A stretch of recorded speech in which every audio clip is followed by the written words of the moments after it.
আসসালামু আলাইকুম, কেমন আছেন সবাই? তো এখন আমি ছাগল কিনতে যাচ্ছি। কেন যাচ্ছি, দাম কেমন পড়লো, সম্পূর্ণ ভিডিও দেখলে আপনারা বুঝতে পারবেন।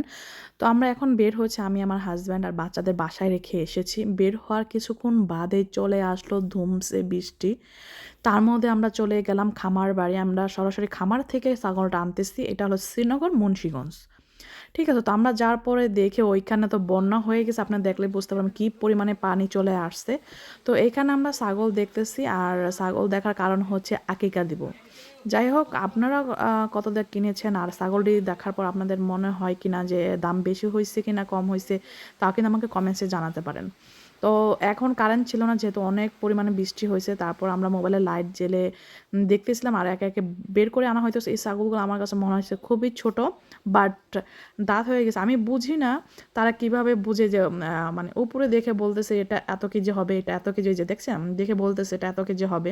তো এখানে তো আমাদের বাজেট ছিল 60,000 টাকা, বাট আমাদের কাছে তারা 70,000 টাকা চাইছে। আমরা অনেক কষ্টে মানে করার পর মাত্র কমাইনি। তারপর লাস্ট তারা বলে দিল যে আপনারা 67,000 টাকা হলে নিতে পারবেন। আর আপনারা যদি বাজার মানে হাটের থেকে আনতে চান, তা আরও বেশি পড়বে। তো আপনারা কমেন্টস করে জানাবেন এই যে 4টা ছাগলের দাম কি ঠিক আছে কিনা। এই দুটা কিন্তু না, এই যে এখানে 4টা ছাগল আছে, এই দাম কিন্তু ঠিক আছে কিনা। আর তারা বলে দিয়েছিল কয় কেজি মাংস হবে। তার পরবর্তী ভিডিওতে আমি বলে দিব কয় কেজি মাংস হয়েছিল, আকিকার দিন বলে দিব। তো আমরা এই 4টা ছাগল এখান থেকে নিয়ে নিলাম। তারা বলতেছে এখান থেকে নেন, হাটে গেলে আরও বেশি দাম পড়বে। আর এগুলো এখন তো খাওয়ানো হয় না, আমরা হাটে নিলে পানি খাইয়ে ফুলিয়ে তারপর নিয়ে যাব। তো তারা ধরে বলতেছিল, তারপর কি করব, অনেক বলতেছিলাম একটু কমানোর জন্য, কমাইনি। যাই হোক, আপনারা বলবেন যে ছাগলের দাম ঠিকঠাক আছে কিনা, যারা ধারণা আছে।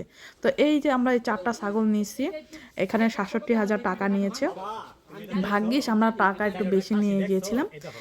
আর দেখাচ্ছে যে প্রত্যেকটা দাঁত উঠে গেছে সম্পূর্ণ। যাই হোক, ছাগল ফাইনালি নিয়ে গেলাম। আর বাইরে তো প্রচুর পরিমাণে বৃষ্টি হয়ে গেছিলো।